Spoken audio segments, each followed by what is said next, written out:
Hello again, John. I am Samime from BacktotheSound, and I will be doing this interview with you. Thank you so much for being Uh, with me and with us today. it's a pleasure. Thank you. Good How to see are you. you? I'm good. I'm just sort of waking up here in Reykjavik. What time is it there? It's 10:30. Okay, only 3 hours apart. Okay, it's Yeah, like yeah, in yeah, the not bad. afternoon here. So, yeah, we are all very happy about your coming to Istanbul and performing next week. And this is not the first time you are coming to Istanbul. How are you Thank you. feeling about this time? I'm really excited. I just wish I had more time, Wish I Yeah, had more time to meet with people and look at the city and walk around, but I don't think I even have one day there. haven't you ever just walked around Istanbul, see places? Yeah, like one day. Huh. One day or 2 days tops. Um, is it the Hag Sophia? And Uh-huh. Uh-huh. yeah, I went to places like that, and there was a Erçin was supposed to. No, it wasn't Erçin. It was the one of the.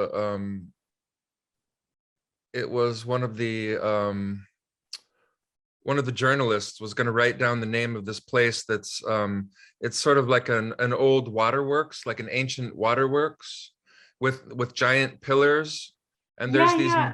there's these Medusa heads. Yes, I um, forgot it. Even its Turkish name right now. What yeah, was it? Yere and one of batan the, sarnıcı. what is it? Turkish yere batan sarnıcı. Okay. Yerebatan Sancı. Like you are going under and there is this, just like you said, Medusa heads and those big pillars and water, like Yeah, very, very great scene to do stuff yeah, yeah, also. yeah. So I've been there too. And I went to one of the other mosques. Uh-huh. It was just not just the Hag Sophia, but one of the other Sultanahmet, ones. probably. Probably, yeah. And I mean, it's just there's so many. It's such a huge place, It would take And you years and years to get to know it. and it has such different parts. Like each place you go, you see other stuff, you feel other stuff, and as a like as a musician, you can get inspiration, maybe create different stuff. Like Istanbul is amazing. I Yeah, just yeah, really hope you to just explore it one day, like really good in a yeah, good way. yeah. I hope so too. Thank you. I would like to ask you about your quarantine period. Like, how was it like for you? How did you spend it? I mean, I was mostly just at home, you know. Um, it was very strange. I mean, it wasn't terribly different than my usual life, um, because I sort of isolate a little bit, when I'm not on the road. So, but I think it was the most time that I ever spent in Iceland. Hmm. I've never been here for that long, without leaving the country. And so, in that respect, it was good for me to sort of get deeper into the language, because I had more, continuous time here to practice. But it was sort of strange. It was, like I said, in some ways not very different, but you knew something was different. I mean, I still was able to go to the coffee shop that I go to, and the people there, at this coffee shop, really kept me going. The people that work there, they're really just some of my favorite people in Iceland. And really just and so I looked forward to getting my coffee every day and seeing those people, because they were so they just really lifted my spirits during that time. So it was really it was something that I just really looked forward to. Yeah. Was it also like feeling belonged and welcomed, maybe like feeling comfortable, cozy Yeah. feelings? Yeah, definitely. Yeah, when when you like a place and would like to go there constantly, and you also want to feel like welcomed, like familiar, people highs to you, for example, and recognizes you. I'm Yeah. glad you found a place to feel like that. It is important and such a Yeah. nice feeling, Thank of you. course. Yeah, it's a really great feeling. And it's sort of if there's any people out there, that are doing maybe a job that they like, say working in a coffee shop or working in a restaurant or doing something that they don't want to be doing for their entire life. Mhm. I think it's also, it helps to remember, because I did those jobs for a long time. Um, I think it helps to remember that you can make a big difference in other people's lives, no Exactly. matter what you're doing. Definitely. So I mean, I don't believe it's really important what you do. I mean, sure, it's great if you get to do what you want to do, what you have in your heart, um, that you feel like you want to do with your life. But if you have to do other things in the meantime, you can still make a huge difference. Definitely. Yeah, Thank you for sharing this with me. I would sure. like to ask you about the process that you are creating your music. Would you like to talk about it? Well, it's sort of hard to talk about because most of the time I don't really feel like I know what I'm doing, but you know, I suppose there is sort of a process. For me, I think it helps to have a deadline, about, when you want to, you have to make a decision to start, and you have to sit down and you just have to keep going and doing it. But I mean, for me, I think it's more of a distillation process, where I have a bunch of stuff. I have a bunch of ideas and a bunch of things that maybe I want to talk about, or stories that I want to talk about from my memory, or things that I've seen out in the world. And then I just keep narrowing it down, especially with the lyrics, because I tend to write too much, as far as lyrics go. And then it's you sort of have to it can be difficult sometimes to figure out how to phrase things and still be able to use all the words that you want to use, so that things flow the way that you want them to flow in the song. So I think that's one of the hardest things, is figuring out what to leave out if something doesn't fit because of the way that you want to phrase the song, or because of the type of melody or rhythm that you want to use.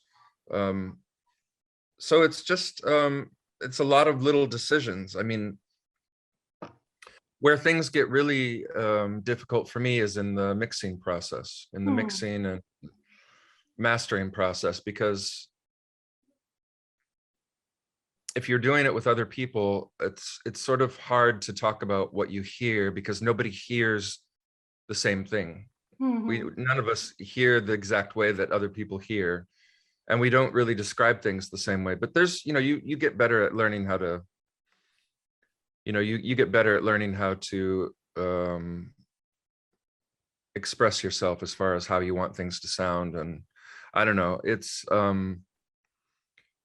sort of a difficult process. There's a lot of there's thousands and thousands of little decisions to be made, Mhm. all the time. So I don't know, I feel like I'm still, just starting to I still feel like sort of a baby, when it comes to, writing and but I do enjoy doing it. But yeah, it definitely helps for me to have also a date in mind, when it's supposed to end. Otherwise, you just go on forever, and it doesn't necessarily make it better. Yeah, yeah. What about your inspiration sources? Like, I would like to know, like, maybe you see something, you feel something, and you want to create something related to it. What about your sources of inspiration?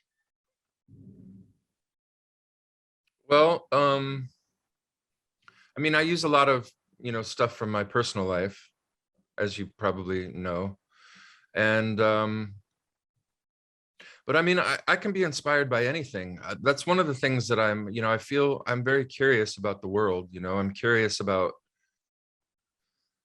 definitely curious about people. Um, I do love people. I love to interact with people, and so I enjoy, um, like after a concert, I do enjoy, I mean, if I'm not too wiped out, from being on stage, then I really enjoy talking to fans for a little while, because I don't really see them as fans. I just see them as, people. And I feel very grateful that, that they showed up, to watch the show. And Yeah. so, but it's interesting because there's so many fascinating people out there. So I love to connect with people. I mean, I love, I react to colors a lot. I'm very visual as well. I love colors and especially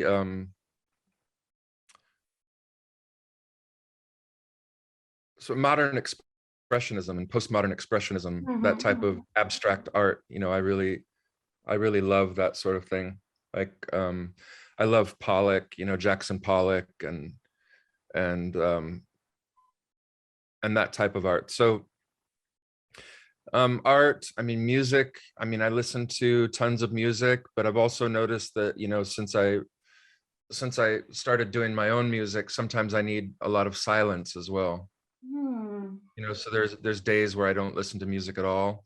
And then there's times when I listen to it nonstop, and one of the things I love to do is drive in a car, like out in the middle of nowhere with music, on a really good bumping system, like something with a big fat subwoofer and just a really good stereo system in a car, and just be out in the middle of nowhere or on the highway, going fast at night.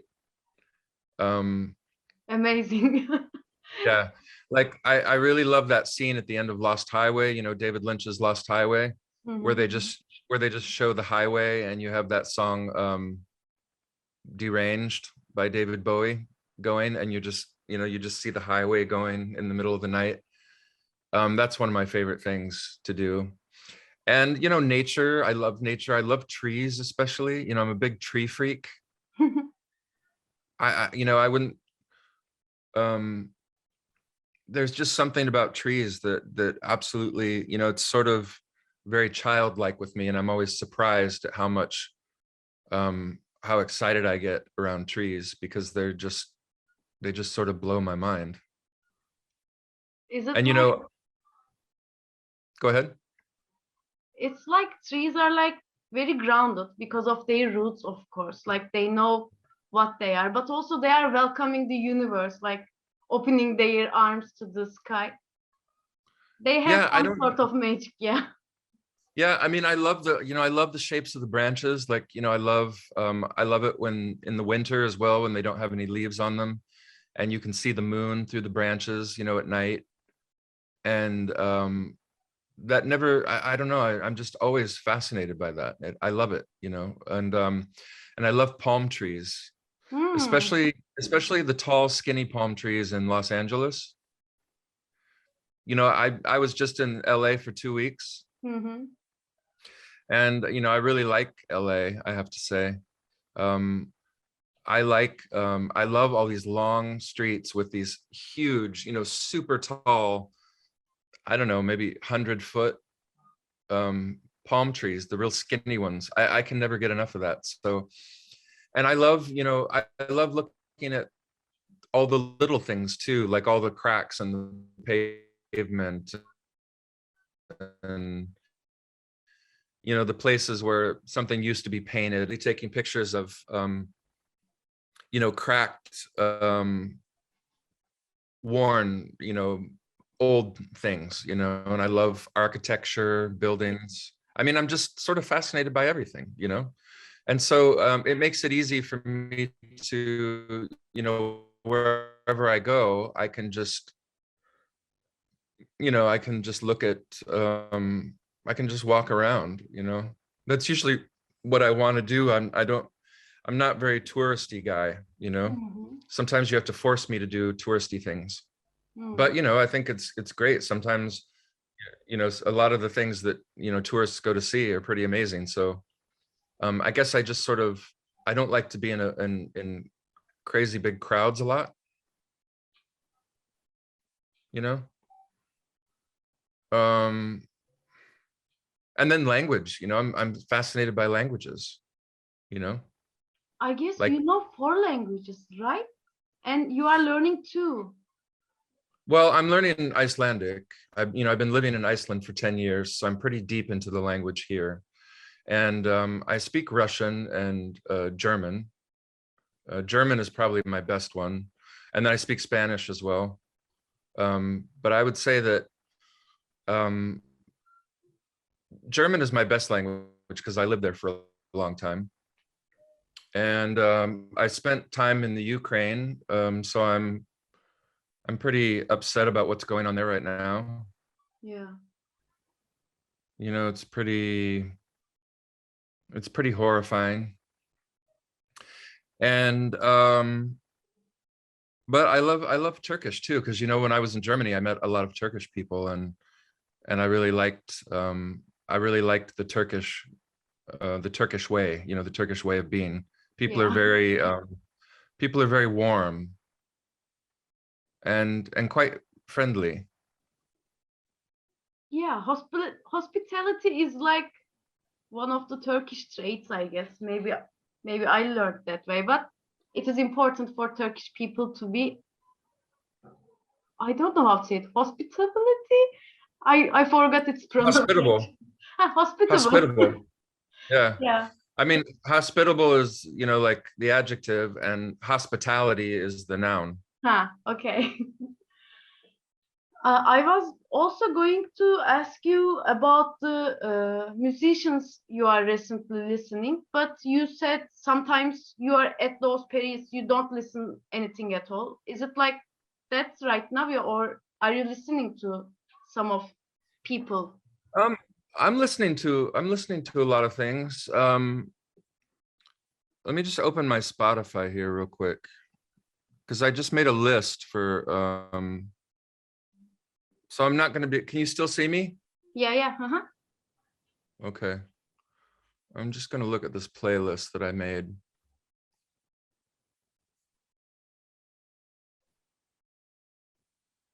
Yeah, I mean, there's basically I've been listening to a lot of Herbie Hancock. Uh-huh.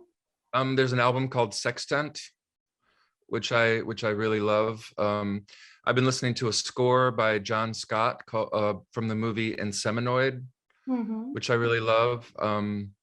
There's a group from Australia that's one of my favorites called Severed Heads. Mm-hmm. Something new that I discovered, M185. I really sort of like a lot of their stuff. That's sort of new. Gudrun Gut. I believe I think she's from Berlin, or maybe works out of Berlin. I'm not sure, but that's some German sort of electro, sort of slow groove electro that I really like. Mm-hmm. And then Jimmy Edgar, who I don't know if he's from Detroit, I believe, but I think he still lives in Berlin. I'm not sure.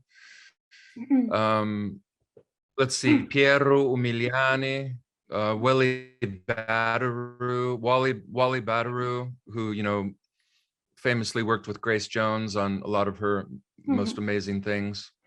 One of my favorite French guys, Bernard Fevre, Bernard Fevre, who also has a project called Black Devil Disco Club. Mm-hmm. Let's see, Mouse on Mars, Prince, Solvent, Tuxedo Moon, Plasmatics, Einstürzende Neubauten, something newer from the last decade, a Diamond version, which I really enjoy, this album called CI. Let's see, Gonja Sufi, Wendy Carlos, Skinny Puppy, one of my favorite bands, Colder, which is Mark Nguyen, Mark Nguyen Tan, and then some older things, Frank Zappa, Lisa Gerard, Chino, Robert Girl, from DAF. Yeah. Kevin Key from Skinny Puppy, Esquivel, the Mexican band leader, Gil Mel, the soundtrack to the Andromeda Strain. So sorry for that huge list, but No. that's sort of what I've been listening to most recently. Like, I am really glad that I learned about Oh my all God. this right now, and I will check them out right after this interview. Yeah, Thank I you can so send much. you a playlist if you want. I would love it, you know? I definitely would love it. Yeah, you can send Yeah. it through Erçin maybe. Yeah, I'll Yeah. do that. Thank you so much. Yeah. Like, is there anything you would Hey, like to did you know that well, did you know that I speak a little bit of Turkish? I read about it. Like, you maybe memorized some stuff. Like, for example, what can you Just say? a tiny merhaba, nasılsın, iyiyim, ben iyiyim, alasmaladik, güle güle. Oh, Alasmalık is like good one. Also hard for me. Yani. Yeah. Well, which is it? When you're leaving a place, do you say güle güle, or does the person who stays say güle güle? I always confuse it. Yeah. Like, I am 26, but my mother always tells me that when I am leaving, she tells me to say Allah'a ısmarladık, I guess. I am Yeah, sure. alasmaladik. Yeah. Alasmaladik. And she says güle güle, yeah? Yes. Thank Yeah, you but so I think much, it's John, a for really this beautiful language. So I'm excited to get to Turkey and hear some more Turkish and see all the beautiful people and, you know, hopefully see some of Istanbul. I hope so. Again, thank you for the great vibe, lovely cozy vibe, and stuff you told me. They mean a lot. Of course. Oh, Thank it's you my so pleasure. much. Yeah, teşekkür ederim. Yeah.